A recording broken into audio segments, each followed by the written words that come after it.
জনমে ঘুরে ঘুরে এই মানুষ জনম পেয়েছি রে,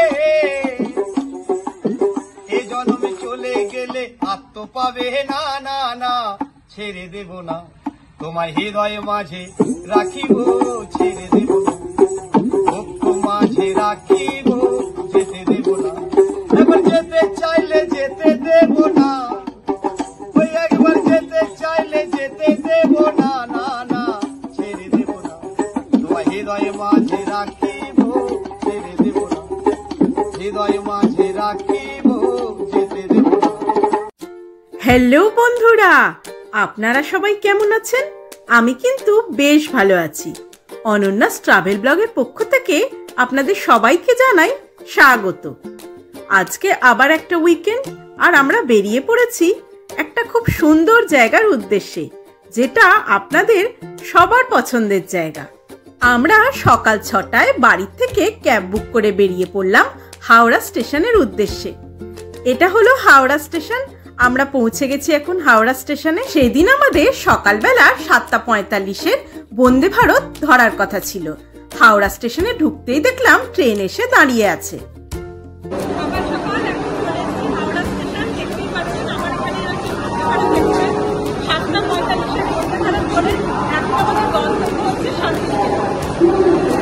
বন্দে ভারতে উঠতেই দেখলাম লোকজন যে যার সিটে বসে রয়েছে। আমরাও আমাদের ব্যাগের জায়গায় রেখে নির্ধারিত সিটে গিয়ে বসে পড়লাম। ট্রেন তার সময় মতো একদম ছেড়ে দিল তার গন্তব্যের উদ্দেশ্যে। বন্দে ভারতে উঠতে না উঠতেই কিছুক্ষণ পর চলে এলো জল, চা আর বিস্কুট। আবার কিছুক্ষণ পর ব্রেকফাস্টও চলে এলো। আমরা ব্রেকফাস্ট করতে করতে বাইরে সুন্দর দৃশ্য দেখতে দেখতে সামনের দিকে এগিয়ে চললাম। হাওড়া থেকে বোলপুর শান্তিনিকেতন স্টেশনের দূরত্ব মাত্র 146 কিলোমিটার। বন্দে ভারতে করে যেতে সময় লাগলো মাত্র 1.5 ঘন্টা। ট্রেন তার নির্ধারিত সময় মতো আমাদের বোলপুর স্টেশনে নামিয়ে দিল। 22309 বন্দে ভারত এক্সপ্রেস করে ফাইনালি আমরা পৌঁছে গেছি এখন শান্তিনিকেতনে। দেখতেই পাচ্ছেন শান্তিনিকেতনের স্টেশনে আমরা এখানে রয়েছি। এখন এখান থেকে যাব আমরা সোনাঝুরি আড্ডা রিসর্টে। যেতে টাইম লাগবে মাত্র 20 মিনিট। বাইরে আমাদের টোটো ওয়েট করছে। আমরা এখন স্টেশনের বাইরের দিকেই যাব। বোলপুর স্টেশনের বাইরেটা কিন্তু খুব সুন্দর। স্টেশনের বাইরে বেরোলেই আপনারা প্রচুর টোটো এখান থেকে পেয়ে যাবেন যে কোনো জায়গায় যাওয়ার জন্য। আপনারা যদি কেউ টোটোয় না যেতে চান, এখানে গাড়িও পাবেন। এই দেখুন ডান হাতেই এখানে গাড়ি পার্কিং এর জায়গা রয়েছে। এখান থেকে আপনারা গাড়ি বুক করেও ঘুরতে পারেন। পার্কিং এরিয়া ছেড়ে কিছুটা এগোতেই ডান হাতেই রয়েছে একটা ফুড কোর্ট, আর তার সাথে রয়েছে লাউঞ্জ।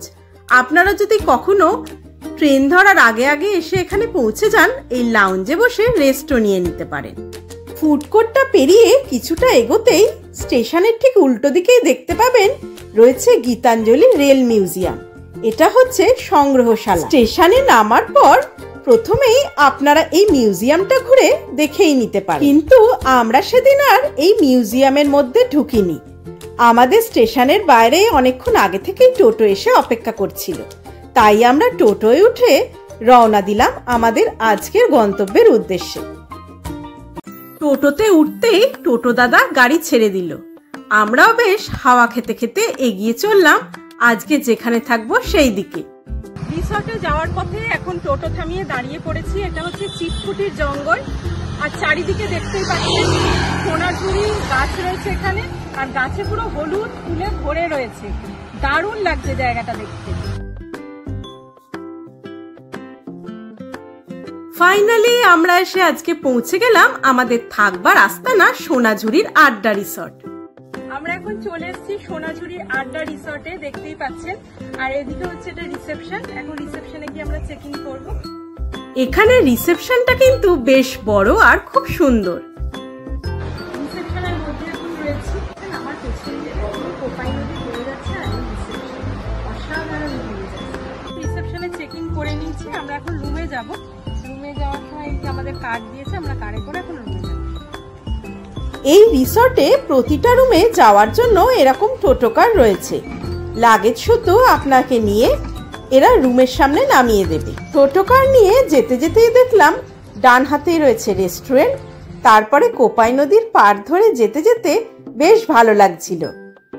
ধীরে ধীরে আমরা আমাদের কটেজের সামনে চলে এলাম। কটেজটা কিন্তু দূর থেকে দেখতে বেশ সুন্দর লাগছিল, সামনে না জানি কত সুন্দর। এখন আমি রয়েছি সোনাঝুরি আড্ডা রিসর্টের মধ্যে। দেখতেই পেলেন যে রিসেপশনে চেকিং করে আমরা গাড়িতে করে চলে এসেছি। আমরা আমাদের রুম পেয়ে গেছি। এটা হচ্ছে 109 নম্বর রুম। রুমের ঠিক বাইরেই দেখতে পাচ্ছেন এরকম সুন্দর একটা জায়গা রয়েছে, আর এখান থেকে কোপাই নদী দেখা যাচ্ছে। এখানে বসার জায়গা, আর এই বসে বসেই আপনারা এখান থেকেই দেখতে পাবেন কোপাই নদীর ভিউ। কটেজের এই বারান্দায় বসে কোপাই নদীর ভিউ দেখে আমার মনটা আনন্দে উৎফুল্ল হয়ে উঠল। রিসর্টের মধ্যেকার এই শান্ত স্নিগ্ধ মধুর পরিবেশ দেখে বেশ ভালো লাগছিল।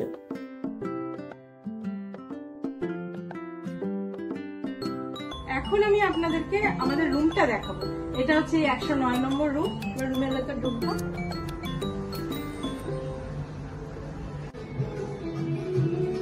রুমেতে ঢুকতেই দেখতেই পাচ্ছেন অরিজিৎ সিং এর গান দিয়ে কিন্তু আমাদের অভ্যর্থনা জানানো হয়েছে।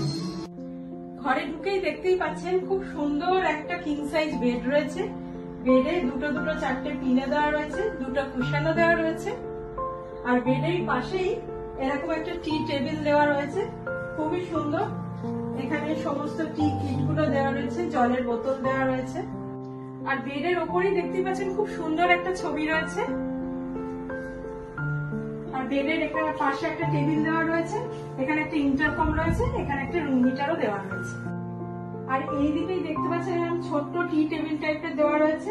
এখানে অনেকগুলো চিপসের প্যাকেট সব দেওয়া রয়েছে। এখানে দুটো চেয়ার, আর এখানে একটা ছোট সোফা টাইপের রয়েছে। আর এই চেয়ারের উপরই এসি রয়েছে দেখতে পাচ্ছেন, আর এখানে একটা টেবিলের উপর বড় এলইডি টিভি রয়েছে।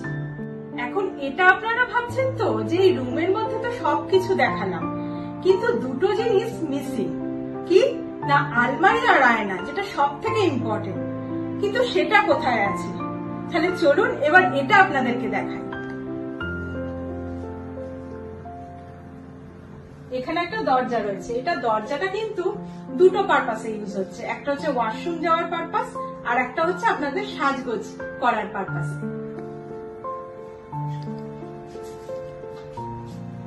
এই যেখানে আয়না রয়েছে, বেসিন, আর এদিকেও একটা সাজগোজের জন্য বড় আয়না, আর এখানে একটা বড় আলমারি রয়েছে। এখানে বেসিনের উপর আয়না, সাথে হ্যান্ড টাওয়েল, সাথে হেয়ার ড্রায়ার, আর কিছু ইউজেবল বাথরুম কিটসও দেওয়া রয়েছে। এবার আপনাদেরকে ওয়াশরুমটা দেখাবো। ওয়াশরুমে ঢুকতেই দেখতেই পাচ্ছেন বেশ বড় ওয়াশরুমটা। এখানে কামার দেওয়া রয়েছে, আর এটা হচ্ছে স্নানের জায়গা। টাওয়েল সব দেওয়া রয়েছে।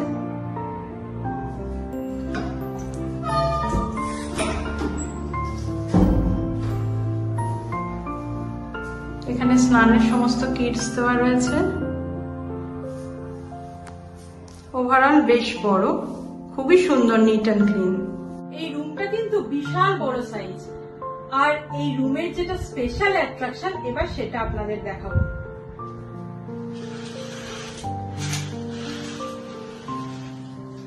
দেখুন, রুম থেকে বসে বসেই কিন্তু আপনারা এই কোপাই নদীর ফুল ভিউটা এনজয় করতে পারবেন।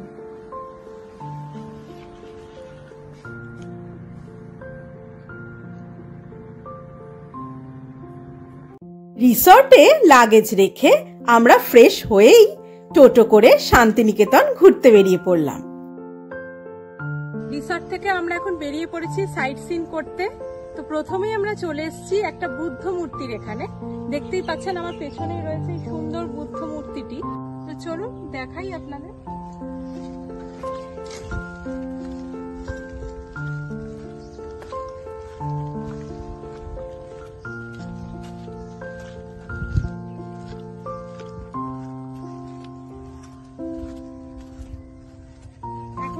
গেটে তালা ঝুলছে, গেট বন্ধ রয়েছে, তো আপনাদের বাইরে থেকেই দেখাচ্ছি।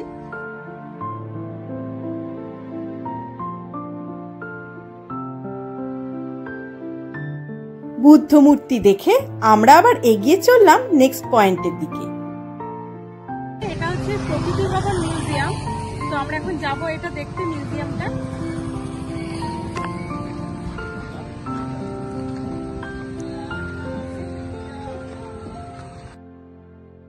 প্রকৃতি ভবন মিউজিয়ামে ঢুকতে গেলে আপনাদেরকে টিকিট কেটে তারপর ঢুকতে হবে। তো আমরা এখন এখান থেকে টিকিট কেটে নিয়েছি, 30 টাকা করে টিকিট, আর ক্যামেরার জন্য আলাদা 20 টাকা করে চার্জ নিয়েছে। আমরা ভেতরে ঢুকবো এখন।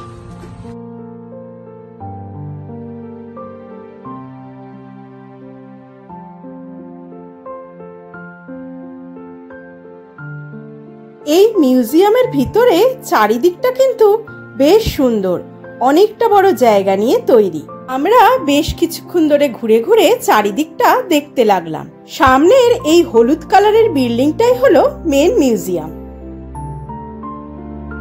আমার পেছনে যে স্কাল্পচার গুলো দেখতে পাচ্ছেন, এগুলো কিন্তু একটা জীবাশ্ম। এগুলো কিন্তু প্রকৃতির নিয়মেই গড়ে উঠেছে এবং এখানে সুন্দরভাবে এগুলোকে দেখানো হয়েছে, সাজানো রয়েছে, যেটা আমরা আজকে দেখতে এসেছি। ভীষণই ভালো লাগছে। ভেতরে মিউজিয়াম আছে, এখন দেখবো গিয়ে মিউজিয়ামের ভেতরে কি আছে, আপনাদেরকেও দেখাবো। এবার আমরা মিউজিয়ামের মধ্যে ঢুকে পড়লাম। একতলা এবং দোতলাতেও এই ধরনের বিভিন্ন স্কাল্পচার সাজানো রয়েছে। দেখতেই পাচ্ছেন তো আমার চারিদিকে কি সুন্দর সব জিনিস রয়েছে। এগুলো কিন্তু কোনোটাই কৃত্রিম না, এগুলো কিন্তু একদম অরিজিনাল জীবাশ্ম, যেটা এখানে শো করানো রয়েছে। আমি বলি যারা আপনারা শান্তিনিকেতন বলতে ঘুরতে আসবেন, অবশ্যই কিন্তু একবার এই প্রকৃতি ভবনটা ঘুরে যাবেন, আপনাদের ভীষণ ভালো লাগবে। প্রকৃতি ভবন দেখে টোটোয় উঠে আবার চলে এলাম নেক্সট স্পটে। দাঁড়িয়ে আছো তুমি আমার গানের পারে, আমার সুর গুলি পাই চরণ, আমি পাইনি তোমার রে। দাঁড়িয়ে আছো তুমি আমার গানের পারে। শান্তিনিকেতন মানেই একটা আবেগের জায়গা। গান, কবিতা, আবৃত্তি, উপন্যাস, আঁকা, যাই বলবেন সেখানেই শুধু রবীন্দ্রনাথ। আজকে আমরা দাঁড়িয়ে আছি এখানে শালবনির জঙ্গলে। এখানে বাংলা ফিল্মের অনেকগুলো শুটিং হয়েছে, যেমন হচ্ছে বেলা শেষে বেলা শুরু, বা একটি সিরিয়ালেরও শুটিং হয়েছে, বাহা সিরিয়াল, যেটা খুবই জনপ্রিয়। তো চলুন শালবনির জঙ্গলটা আপনাদেরকে এবার ঘুরে দেখাই। সত্যি এই শালবনির জঙ্গলে দাঁড়িয়ে একটা আলাদা রকমই ফিল হচ্ছিল। এখানে ঘুরে ঘুরে বেশ অনেকটা সময় অতিবাহিত করে নিলাম। যদি তোর ডাক শুনে কেউ না আসে, তবে একলা চলো রে, একলা চলো, একলা চলো, একলা চলো, একলা চলো রে। এরপর আমরা টোটোয় করে চলে এলাম বিশ্বভারতী চত্বরে। শান্তিনিকেতনের এই বিশ্বভারতী জুড়ে রবীন্দ্রনাথের বিভিন্ন কর্মকাণ্ড ছড়িয়ে রয়েছে। প্রথমেই যেটা আপনাদেরকে দেখাচ্ছি এটা হলো বলাকা, এটা হলো সেন্ট্রাল লাইব্রেরি। চলে এসেছি বিশ্বভারতী আশ্রম কমপ্লেক্সে। দেখতেই পাচ্ছেন আমি দাঁড়িয়ে আছি এই আশ্রমের সামনে, কিন্তু এখন তো এখানে ভেতরে ঢুকতে দেওয়া হয় না, এটা হচ্ছে মেন গেট। আশ্রমের মধ্যেই কিন্তু আগে দোল উৎসবটা হতো, কিন্তু এখন কিছু বছর হলো দোল উৎসব এর মধ্যে এখন আর হয় না। এবারে আপনাদের যেটা দেখাচ্ছি এটা হলো সহজ পাঠের বাড়ি, যে বাড়ির ছবিটি আমাদের সহজ পাঠ বইয়ের পাতায় আমরা ছোটবেলায় দেখেছি। পাশেই রয়েছে সেই পাঠশালা, যেখানে সহজভাবে কিভাবে পড়ানো হয় তা শেখানো হতো। এর নাম আনন্দ পাঠশালা। এখানে বহু শিশু আজও শিক্ষা গ্রহণ করে। এই জায়গাটির নাম হলো 3 পাহাড়। 3টে সিঁড়ির ধাপ আছে বলেই এমন নামকরণ। এই জায়গাটিতে বসে রবীন্দ্রনাথ ঠাকুর কুমোরপাড়ার গরুর গাড়ি কবিতাটি রচনা করেছিলেন। এই তালোধ্বজ জায়গাটিরও নামকরণ করা হয়েছে রবীন্দ্রনাথ ঠাকুরের ছোটদের জন্য লেখা একটি বিখ্যাত বাংলা কবিতা তালগাছকে কেন্দ্র করে। এটি হলো একটি উপাসনা গৃহ। এটা তখনকার দিনে বিদেশ থেকে আনা বেলজিয়াম কাঁচ দিয়ে তৈরি। এটাই হচ্ছে সেই শান্তিনিকেতনের বাড়ি, যেখানে রবীন্দ্রনাথ থাকতেন। আমি এখন এখানেই দাঁড়িয়ে রয়েছি, দেখতেই পাচ্ছেন। রবীন্দ্রনাথ ঠাকুরের এই বাড়িটির নাম হলো শান্তিনিকেতন, যার নামেই এই জায়গাটির নাম হয়েছে শান্তিনিকেতন। সত্যি এখানে আপনারা আসলে বুঝতে পারবেন এখানে কতটা শান্তি বিরাজ করে। এই জায়গাটির নাম ছাতিমতলা। রবীন্দ্রনাথ ঠাকুরের পিতা মহর্ষি দেবেন্দ্রনাথ ঠাকুর তখনকার দিনে রায়পুর রাজবাড়ি থেকে এই জায়গাটি আশ্রম করার জন্য ফ্রিতে পান, কিন্তু তিনি জায়গাটি ফ্রিতে না নিয়ে 1 টাকা দিয়ে কিনে নিয়েছিলেন। এখানে ওনার তৈরি একটি আশ্রমও রয়েছে। এই চত্বরের মধ্যেই রয়েছে বিশ্বভারতীর ছাত্রদের হাতে তৈরি এটি একটি ইগলু বাড়ি। এখানে রবীন্দ্রনাথ ঠাকুরের আরেকটি বাড়ি রয়েছে, যার নাম মালঞ্চ।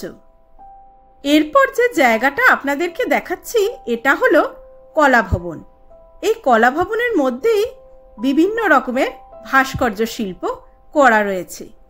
এরপর আমরা চলে এলাম রবীন্দ্রভবন মিউজিয়ামে। এখানে ঢুকতে হলে আপনাদেরকে টিকিট কাউন্টারে টিকিট কেটেই তারপর ঢুকতে হবে। এর ভিতরে 2 থেকে 3টি বিল্ডিং রয়েছে, তার মধ্যে উত্তরায়ণ নামে যে বিল্ডিংটা রয়েছে সেটাতেই মিউজিয়ামটা করা রয়েছে। আমরা সেদিন মিউজিয়ামের মধ্যে আর ঢুকিনি, আপনাদের বাইরে থেকেই উত্তরায়ণ বিল্ডিংটা দেখিয়ে দিচ্ছি।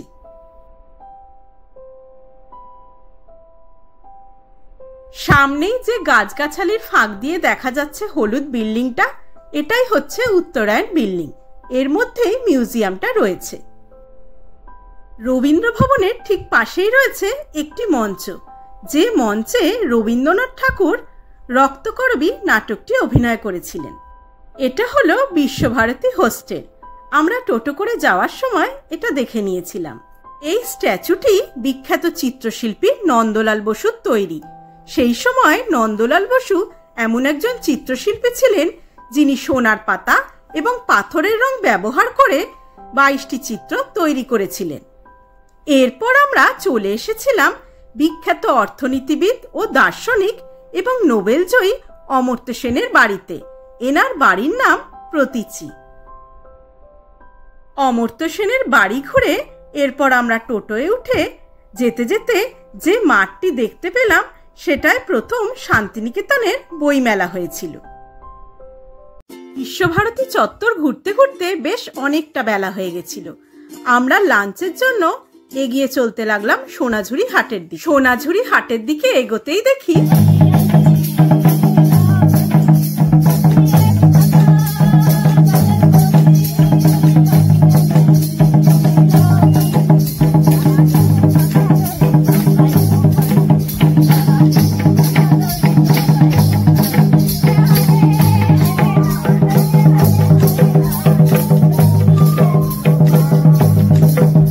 শান্তিনিকেতনের এই ঐতিহ্যবাহী নাচ দেখার পর আমরা লাঞ্চ করতে চলে এলাম সোনাঝুরি হাটের মধ্যে রামশ্যাম রেস্টুরেন্টে।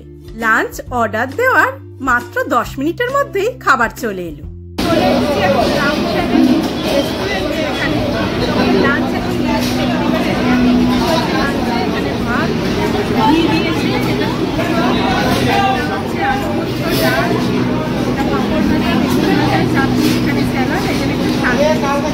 আমরা সেদিন একটা ভেজ থালি আর মটন কষা অর্ডার করে নিয়েছিলাম। রামশ্যামে এত সুন্দর খাবার খাওয়ার পর এখন চলে এসছে হাতে আইসক্রিম, এখন তৃপ্তি করে খাচ্ছি, দারুণ লাগছে।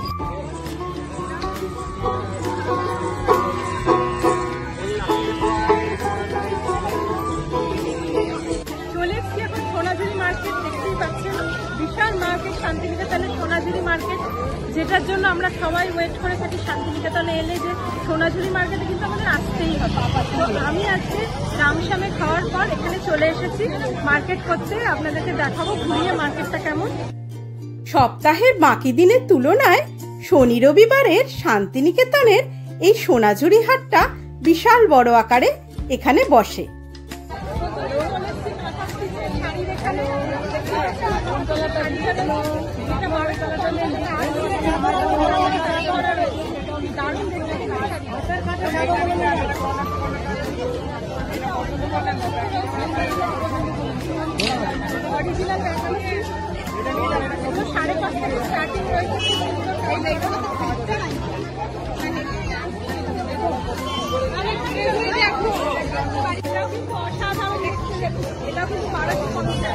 শান্তিনিকেতনের শাড়ির সাথে সাথে ব্যাগও কিন্তু ঐতিহ্যবাহী।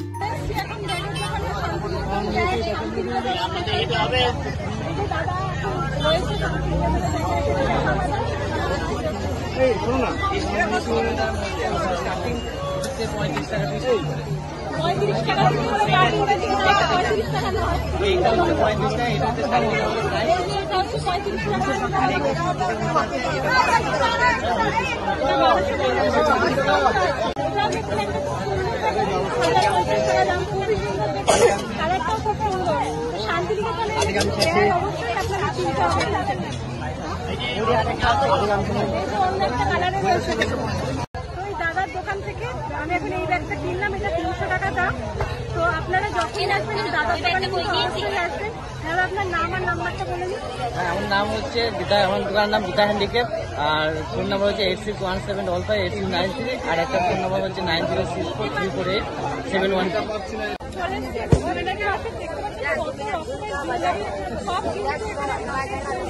আমি অলরেডি দুখানা নিয়ে নিয়েছি, পছন্দ করে দেখুন কেমন হয়েছে, আপনারাই বলবেন কেমন হয়েছে। খুবই সস্তা আর একটা নিলাম, খুব সুন্দর এমনি কাজের শাড়ি দেখতে পাচ্ছি। এগুলো 750 করে দাম আছে। একটা কালার, একটা কালার রয়েছে। সোনাঝুরি হাটে এসে শাড়ি কিনবো না তা কি কখনো হয়? এখান থেকে আমিও দুটো শাড়ি বেছে পছন্দ মতো কিনে নিলাম। কিছুক্ষণ হাটে কেনাকাটি করার পর দেখলাম একজন দই আর রাবড়ি বিক্রি করছেন।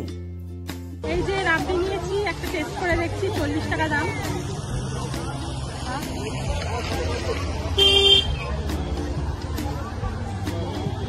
ভালো টেস্ট করুন। সোনাঝুরি হাট ঘুরে আমরা এগিয়ে চললাম টোটোয় উঠে কঙ্কালীতলার দিকে। কঙ্কালীতলায় মায়ের পুজো দিতে যাব, আর তার সাথে 6টার সময় যে সন্ধ্যা আরতিটা হয় সেটাও একসাথে দেখে নেব। কঙ্কালী মা এখানে খুবই জাগ্রত। আমরা ধীরে ধীরে চলে এলাম কঙ্কালী মায়ের মন্দিরে। এই মন্দিরে আরতিটা খুব সুন্দরভাবে হয়। আমরা প্রথমেই চলে এলাম আরতি দেখতে।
রয়েছি আমি কঙ্কালীতলা মন্দিরে।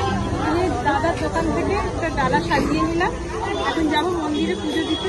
এটা হচ্ছে মন্দিরে যাওয়ার রাস্তা, এখন এটা রাস্তা ধরে আমরা যাবো।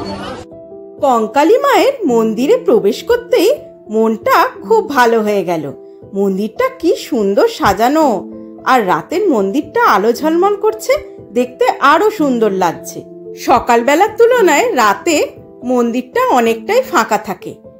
যেহেতু আমরা পরের দিন চলে যাব, তাই ভাবলাম রাতেই ফাঁকায় ফাঁকায় ভালোভাবে মন্দিরে পুজো দিয়ে যাই, সন্ধে আরতিটাও দেখা হবে, আবার পুজোও দেওয়া হয়ে যাবে।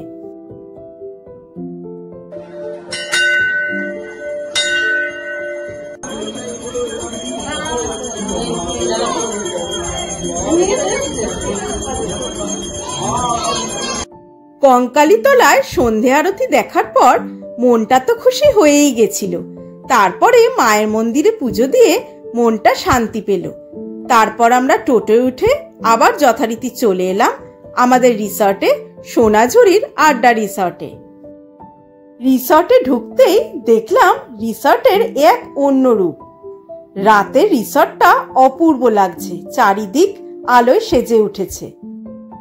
সোনাঝুরির আড্ডা রিসর্টের ওপর ফুল ভিডিওটা আমার চ্যানেলে আপলোড করা আছে, আপনারা যারা এখনো দেখেননি তারা অবশ্যই একবার দেখে নেবেন। আর পারলে শান্তিনিকেতনে এলে এই সোনাঝুরি আড্ডা রিসর্টে অবশ্যই একবার থেকে যাবেন, আপনাদের খুব ভালো লাগবে। রাতে রিসর্টটা ঘুরে ঘুরে দেখতে সত্যি সেদিন মায়াবী লাগছিল। এরপর ডিনার টাইম হয়ে যাওয়ায় আমরা ডিনার করতে রেস্টুরেন্টে চলে এলাম। রেস্টুরেন্টটা এদের বেশ বড় আর খুব সুন্দর। সারাদিন ঘোরাঘুরির পর ভীষণ টায়ার্ড, চলে এসেছি ডিনার টেবিলে।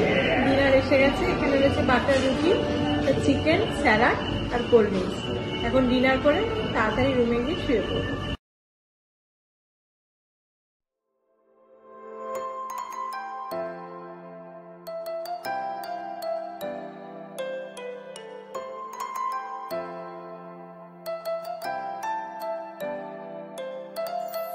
গুড মর্নিং ফ্রেন্ডস, সকাল সকাল সোনাঝুরি আড্ডা রিসর্ট থেকে আপনাদের সবাইকে সকালবেলা শুভেচ্ছা।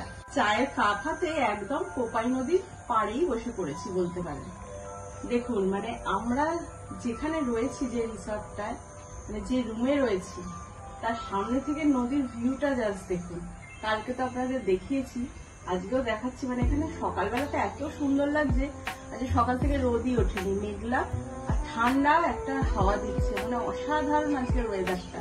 রুম থেকে বেরিয়ে এখন সকালবেলা ব্রেকফাস্ট করতে যাচ্ছি, নদীর পাড় ধরে হাঁটতে হাঁটতে। খুব সুন্দর লাগছে। এখানে রুমের সাথে কমপ্লিমেন্টারি ব্রেকফাস্ট দেওয়া হয়। আমরা সকাল সকাল চলে এলাম ব্রেকফাস্ট টেবিলে। ব্রেকফাস্টে সেদিন অনেক কিছুর আয়োজন ছিল, আপনাদেরকে এক এক করে সব দেখাচ্ছি।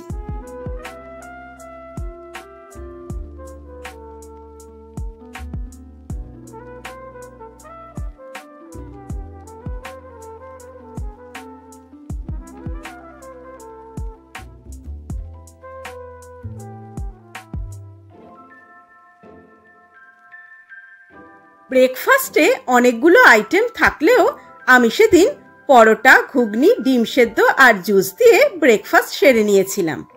সত্যি কথা বলতে কি, এতদিন এত রিসর্টে গেছি, আপনাদের ভিডিও দিয়েছি, তবে এই সোনাঝুরি আড্ডা রিসর্ট যেন একটা আলাদাই ভাইবস দিচ্ছে।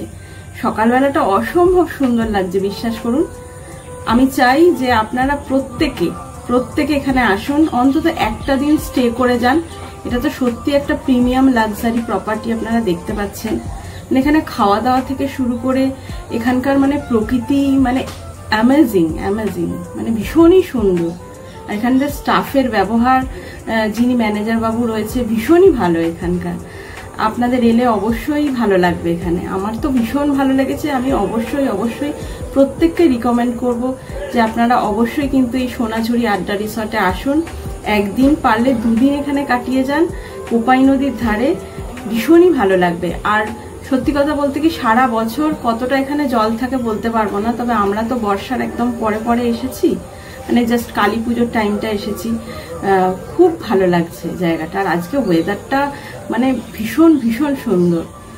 শীতকালেও ভীষণ ভালো লাগবে, গরমকালেও ভালো লাগবে। নদীর পাড়, সারা বছরই সুন্দর একটা ওয়েদার দেয়, তো ভীষণ ভালো লাগবে আপনাদের, সত্যি বলছি। মানে আমার তো মানে মন একদম ভরে গেছে, জাস্ট আর কিছু বলার নেই। রিসর্টে চেক আউট টাইম হয়ে যাওয়ায় আমরা রিসর্ট থেকে চেক আউট করে টোটো নিয়ে আবার বেরিয়ে পড়লাম আশেপাশে কিছু জায়গা ঘুরে দেখতে, কারণ আমাদের হাতে সময় ছিল। রিসর্ট এখন চলে এসেছি শুরুর জমিদার বাড়িতে। দেখতেই পাচ্ছেন এটা হচ্ছে জমিদার বাড়ি, আপনাদের এখন ঘুরিয়ে দেখাবো এটা।